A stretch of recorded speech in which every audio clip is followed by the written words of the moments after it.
శ్రీకాకుళం జిల్లా సోంపేటలో సోమవారం రాత్రి భారీ అగ్ని ప్రమాదం చోటు చేసుకుంది.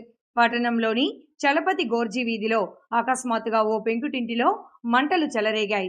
స్థానికులు ఫైర్ స్టేషన్కు సమాచారం అందించగా ఘటనా స్థలానికి చేరుకున్న ఫైర్ సిబ్బంది మంటలను అదుపు చేశారు.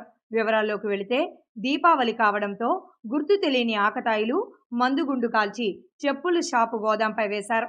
గోదాంలో ఉన్న ప్లాస్టిక్, రబ్బర్ చెప్పులకు మంటలు వ్యాపించడంతో భారీ అగ్ని ప్రమాదం చోటు చేసుకుంది.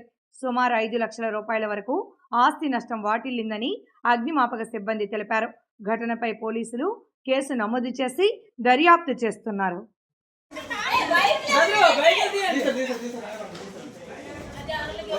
Hey,